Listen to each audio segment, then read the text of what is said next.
Hello friends, అందరికీ hi అండి. అందరికీ గుడ్ మార్నింగ్. ఎలా ఉన్నారు? అందరూ బాగున్నారా? మేమైతే బాగున్నాము. మీరు బాగుండాలని మనస్ఫూర్తిగా కోరుకుంటున్నాము ఫ్రెండ్స్. సో ఫ్రెండ్స్, నా ఛానల్ని ప్లీజ్ దయచేసి సపోర్ట్ చేయండి. నేనైతే ఇన్ని రోజులు చాలా వరకు అయితే ఒక 1 మంత్ అయిపోయిందండి నేను వీడియోస్ స్టాప్ చేసి యూట్యూబ్లో. సో అది ఎందుకనేది కూడా నేను మీకు చెప్తాను. సో ఈరోజైతే నేను మార్నింగ్ వ్లాగ్ చూపించబోతున్నానండి. మార్నింగ్ వ్లాగ్ ఏం లేదండి, డైలీ ఈరోజు నుంచి ఇంకా వ్లాగ్స్ అయినా అప్లోడ్ చేద్దామనేసి డిసైడ్ చేసుకున్నాను. ఇంకా ఖాళీగా అంటే ఛానల్ మనం స్టార్ట్ చేసి అలా మధ్యలో వదిలేయడం కూడా కరెక్ట్ కాదు. యాక్చువల్లీ నా ఛానల్ మానిటైజేషన్ అయ్యి కూడా నేను కాన్సంట్రేషన్ పెట్టకపోతే బాగోదనేసి ఇట్లా చేస్తున్నానన్నమాట. ఈరోజైతే ఇంట్లో కూరగాయలు ఏమీ లేవు. యాక్చువల్లీ వీక్లీ వన్స్ మేము మార్కెట్లో కూరగాయలు తెచ్చుకుంటాము. సో ఎవ్రీ వెనస్డే రోజు మార్కెట్ ఉంటుందన్నమాట. ఈరోజు వెనస్డే, ఈరోజుకి కూరగాయలు అయిపోయినాయి. సో టమాటా ఒక 3 ఉన్నాయి అండ్ పచ్చిమిర్చి ఉంటుందన్నమాట కంపల్సరీ. ఎందుకంటే హాఫ్ కిలోకి అట్లా తెస్తా కాబట్టి కొంచెం అవి ఉంటాయి వీకెండ్కి కూడా. సో ఆ రెండింటితోటే ఈరోజు నేను పచ్చడి చేశానమాట. ఇది ఏంటంటే పచ్చిమిర్చి, టొమాటో, అందులో ధనియాలు, జీలకర్ర, చింతపండు వేసి చేస్తారు కదా, రోట్లో వేసి నూరితే చాలా బాగుంటుంది. నేను మిక్సీలోనే పట్టాను, బాగానే ఉంది. అయితే నేను దోశల్లో వేసానమాట. నైట్ దోశల పిండి పట్టాను. ఇంక ఈరోజు దోశలలోకి 2 విధాలుగా చట్నీ బాగుంటుంది అనేసి నేను ఇది ప్రిపేర్ చేశాను. ఇదేంటంటే లంచ్ బాక్స్లోకి పచ్చడి తీసుకెళ్ళచ్చు, బాగానే ఉంటుంది. అండ్ చట్నీకి ఆటోమేటిక్గా ఇది 2 డబల్ చేయకుండా టైం సరిపోదండి యాక్చువల్లీ మార్నింగ్. సో లేజీది 6:30, 6:15కి లేచినా కానీ 7:30 కల్లా, 7:30, 7:45 కల్లా మా బాబు, మా హస్బెండ్ బయటికి వెళ్తూనే ఉంటారనమాట. ఆయన ఆఫీస్కి, మా స్కూల్కి. ఇంకా 1 అవర్లో హడావిడి పడుకుంటూ కొన్నిసార్లు కూర సరిగ్గా చేయడానికి టైం సరిపోదు. టిఫిన్ చేస్తే కూర చేయడం కష్టమైపోద్ది. సో తనేంటంటే ఇంట్లో తినట్లేదు అంత పొద్దున్నే ఎందుకనేసి, తన కోసం నేను టిఫిన్ కూడా సపరేట్ బాక్స్ ప్రిపేర్ చేసి మళ్ళీ లంచ్ బాక్స్ పెడుతున్నాను. సో 7:45 లోపల తను వెళ్ళిపోతాడు అనమాట, మా హస్బెండ్. తర్వాత మా బాబుకి వ్యాన్ వస్తుంది, 8కే వచ్చేస్తుంది తనకు కూడా. వాడు ఒక దోశ తింటాడు, వెళ్తాడు అనమాట. ఇంకా వాళ్ళిద్దరు వెళ్ళే టైము 8:05 అట్లా అయింది. ఇంకా మా పాప లేవదనమాట ఆ టైంకి, తను హాయిగా పడుకొని ఉంటుంది. ఇంకా చూడండి, వాళ్ళు వెళ్ళిపోయిన తర్వాత ఇంకా సింక్ నిండా గిన్నెలు నిండిపోయి ఉంటే సింక్ అంతా, అదే కిచెన్ అంతా మనకి ఇక దా ఇంకేం చూస్తావు, ఇవన్నీ కడిగేసుకొని తయారు చేద్దురా నన్ను అన్నట్టు పిలుస్తుంది అనమాట. ఇంకా మా పాప కోసం అయితే పాలు వేడి చేశాను. అయితే ఇంకా 8 o'clock టైంలో నేను బ్రష్ చేసుకొని చాయ్ తాగిన తర్వాత అప్పుడు పీస్ఫుల్గా ఉంటుంది అనమాట. ఎందుకంటే మా పాప పడుకొని ఉంటుంది, ఆమె లేచిందంటే టీవీ చూస్తుంది. సో ఆమె పడుకొని ఉన్నప్పుడు ఇల్లంతా ప్రశాంతంగా ఉంటుంది. వాళ్ళు కూడా బయటికి వెళ్ళిపోయారు. ఇక ఈ టైంలో ఏంటంటే నేను ఒక 1 అవర్ అయినా చదువుకుందాం అనేసి బుక్ తీసానమాట. యాక్చువల్లీ ఎందుకు వీడియోస్ నేను ఆఫ్ చేశానంటే, ఒక 1 మంత్ అవుతుందండి నేను అసలు వీడియోస్ జోలికే పోవట్లేదు, యూట్యూబ్ వీడియోస్. ఎందుకంటే గ్రూపు ఎగ్జామ్స్ ఉన్నాయి కదండి. గ్రూప్ 1 రాశాను, గ్రూప్ 4 రాశాను, నెక్స్ట్ గ్రూప్ 2 ఉంది. గ్రూప్ 3 అప్లై చేయలేదు అనుకుంటా నేను. సో ఏంటంటే ఆ గ్రూప్ 1 ఎగ్జామ్ అప్లై చేసి అది రాస్తేనేమో అది 2 టైమ్స్ అది అయిపోయి మళ్ళీ 3 టైమ్స్ రాయాల్సి వచ్చింది. అందులో అయితే 50 మార్క్స్ వచ్చేసి సెలెక్ట్ కాలేదు.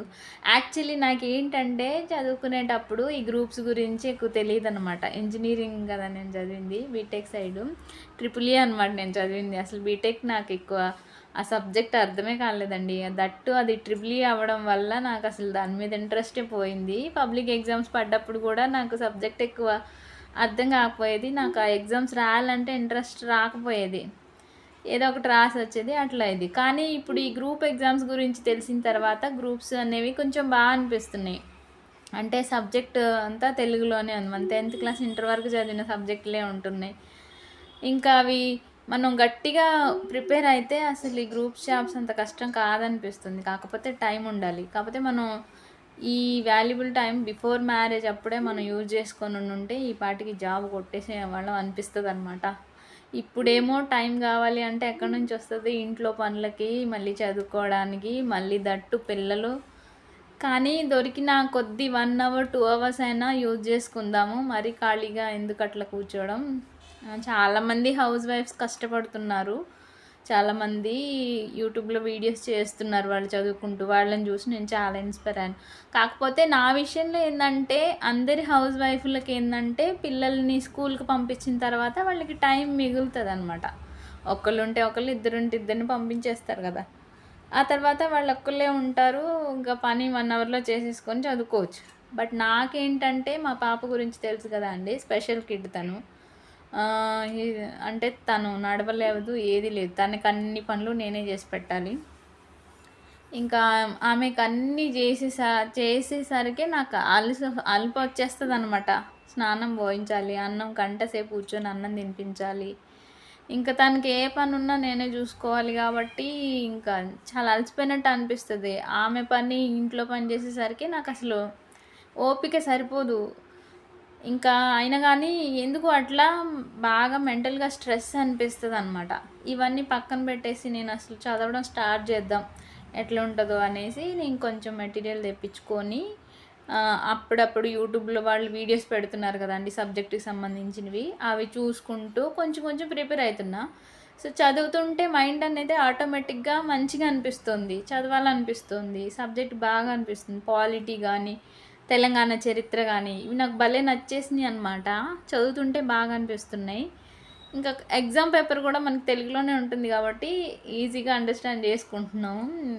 అందుకనేసి నేను కొంచెం గ్రూప్స్ మీద ఇంట్రెస్ట్ పెడదాం అనేసి, ఈ ఒక్కసారికి పెడదాం. ఆ తర్వాత ఇంగా స్టాప్ చేద్దాం అనేసి, అలా ఒక 1 మంత్ ప్రిపేర్ అయ్యానండి. ఎగ్జామ్ టైం దగ్గరికొచ్చే లోపే అది పోస్ట్‌పోన్ అయింది. ఇంకా డిసెంబర్‌లోకి పోస్ట్‌పోన్ జేశారు. చదివిందంతా అప్పటికి గుర్తుంటదో, మళ్ళీ మర్చిపోతానో లేదో ఏమో! అంతకు ముందైతే పోస్ట్‌పోన్ అవ్వకముందు రోజుకొక 3 అవర్స్ అట్లా చదువుకున్నా బానే కంటిన్యూస్‌గా లేవకుండా. బట్ ఇప్పుడు పోస్ట్‌పోన్ అయింది కాబట్టి కొంచెం ఇంట్రెస్ట్ తగ్గిపోయింది.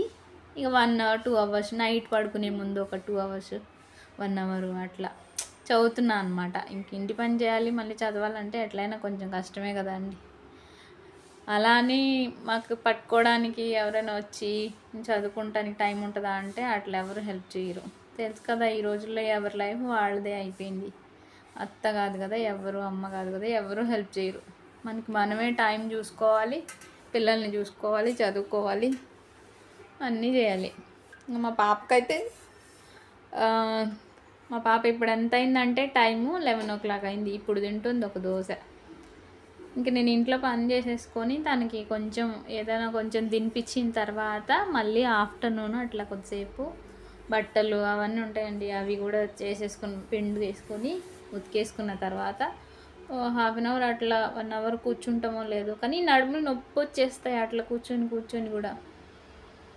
ఇంకా ఆ తర్వాత ఇంక మా పాపదేంటంటే ఈ మధ్య జుట్టు పెంచుతున్నాను కదా! తన జుట్టు అయితే మంచిగా ఉంటుంది. అందుకనే నేనైతే తన జుట్టు మీద కేర్ తీసుకొని మంచిగా తన జుట్టు అయితే బావుంది. నాకెలాగో జుట్టు సరిగ్గా లేదు. అందుకే మా పాప జుట్టు చూసుకొని హ్యాపీగా ఫీల్ అయిదామని తన జుట్టు అయితే పెంచుతున్నాననమాట. కానీ రిస్కీగా ఉంది. తనకి ఏంటంటే మెయింటెనెన్స్ కొంచెం కష్టంగా ఉంది. తనకి జుట్టు పెంచినా కూడా. చూద్దాం కొంచెం పెరిగిన తర్వాత అంత కష్టంగా అనిపిస్తే ఇంక మళ్ళీ బేబీ కటింగ్ మెయింటైన్ చేస్తాను. జుట్టు మందంగా వస్తుంది కదా అని పెంచుతున్నాను అంతే. ఇంకా ఎంతో చాలా బాధగా అనిపిస్తోంది. అసలు డైలీ ఏంటో ఇంట్లోనే ఉండాలంటే కూడా బోర్ కొడుతుంది. బయటికెళ్దామా అంటే ఎటు వెళ్ళలేను అసలు. పాపని తీసుకొనైతే అసలు మోయలేకపోతున్నా పాపనైతే. పాప పెద్దగా అయితుంటే. ఇంకా ఏం చేస్తాం. ఈ మైండ్ ఈ పాపని అసలు ఇప్పటికే 8 ఇయర్స్ అయితుందండి మా పాపకి. తనలో ఏ చేంజెస్ లేదు. అసలు తన ఫ్యూచర్ ఎట్లనో కూడా అర్థం కావట్లేదు. ఎక్సర్‌సైజులు, ఫిజియోథెరపీలు చేసినా గానీ అంత చేంజెస్ ఏమీ రావట్లేదు. ఇది బ్రెయిన్‌కి అయినటువంటి డ్యామేజ్ కాబట్టి ఫిజికల్‌గా మనం ఎంత ట్రై చేసినా గానీ తనలో చేంజెస్ అనేవి చాలా తక్కువ ఉంటున్నాయి. కాకపోతే తను మాట్లాడుతుంది బానే ఇంకా అంటే పర్ఫెక్ట్‌గా ఏమీ రావట్లేదులే గానీ మాట్లాడుతది కొంచెం బానే అన్నీ చెప్తుంది గానీ, తన ఫ్యూచర్ ఏంటో ఆలోచించుకుంటేనే భయమేస్తుంది. యాక్చువల్లీ అసలు నేను ఈ గ్రూప్స్ ఇవి చదవడానికి జాబ్ చేద్దాము, అసలు చదవాలి అనే అది మా పాపను చూస్తేనే వస్తుందనమాట నాకు ఇంట్రెస్ట్. ఎందుకంటే ఇప్పుడు నేనే చేసుకుంటున్నాను. ఇప్పుడంటే పర్వాలేదు చేసుకుంటున్నాను. ఇంకా సడన్‌గా నాకు ఏదైనా బాలేకపోతే, హెల్త్ బాగాలేకపోతే ఎవరు చూస్తారు? ప్రస్తుతం 8 సంవత్సరాల నుంచి ఇంతవరకి ఎవ్వరు నాకు హెల్ప్ చేయలేదు. అట్లాంటప్పుడు ఇంక ముందు గూడా చేస్తారన్న గ్యారంటీ లేదు కదా! సో, మనకేంటంటే ఒక జాబ్ అనేదొచ్చిందంటే పాపని చూసుకోవడానికి ఎవరినో ఒకరిని పెట్టుకోవచ్చు.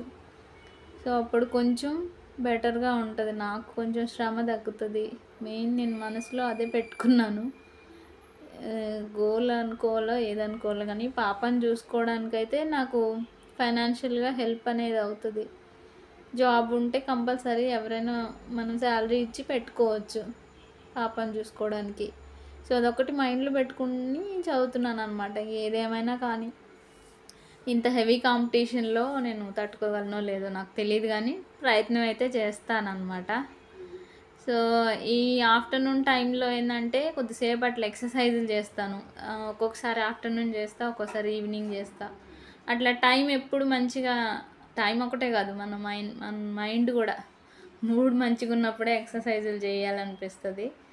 డైలీ కంటిన్యూస్‌గా చేయాలంటే గూడా అస్సలు చేయాలనిపించదు. తనకేమో నొప్పొస్తుంటది పాపం. ఇంకా అయినా గానీ చిన్న చిన్న చేంజెస్ అయినా వస్తాయి కదా అనేసి చేస్తుంటాం. అప్పటికి రెగ్యులర్‌గా చేయను. అప్పుడప్పుడు ఆపేస్తానే ఉంటా అనమాట. కాళ్ళేంటంటే కాళ్ళ మీద కూర్చోగలిగితే తను టైట్‌నెస్ అనేది తగ్గుతదనేసి నేను ఎక్కువ కాళ్ళ మీదే కాన్సంట్రేషన్ పెడతా అనమాట. ఇంకా నెక్ అది గూడా కొంచెం వంకర పెడతా ఉంటదనమాట. దాన్ని గూడా కొంచెం చెయ్యాలి. బయట ఫిజియోథెరపీ క్లాసెస్‌కి వెళ్దామి అని అనుకుంటాం గానీ ఆహ్, అంటే మా హస్బెండ్ ఇప్పుడు బ్యాంక్‌లో జాబ్ చేస్తున్నారు కదా! అంతకుముందు ఫీల్డ్ వర్క్ ఉండేదనమాట. బ్రాడ్‌బ్యాండ్ సర్వీస్‌లో. అప్పుడు తనకి అవైలబుల్‌గా ఉండేది కాబట్టి తీసుకెళ్ళేవాడు. రోజుకొక 1 అవర్ ఫిజియోథెరపీ క్లాస్‌కెళ్ళేటోళ్ళం మేము పాపని తీసుకొని. కానీ వేస్ట్ అండి. బయట ఫిజియోథెరపీకి డబ్బులు పోస్తాం గానీ, వాళ్ళు పిల్లల్ని తీసుకుంటారా? డోరేస్తారు. తర్వాత లోపల ఎక్సర్‌సైజులు ఏం చేస్తారో ఏమో అర్థమే కాదు. మనం అడిగితేనేమో మీ పేరెంట్స్‌ని చూస్తే వాళ్ళు మమ్మల్ని చేయనీయరమ్మా అనేసి అంటారనమాట. ఇంకా అట్లా తిరుగుతాం కానీ అసలు చిన్న చిన్న చేంజెస్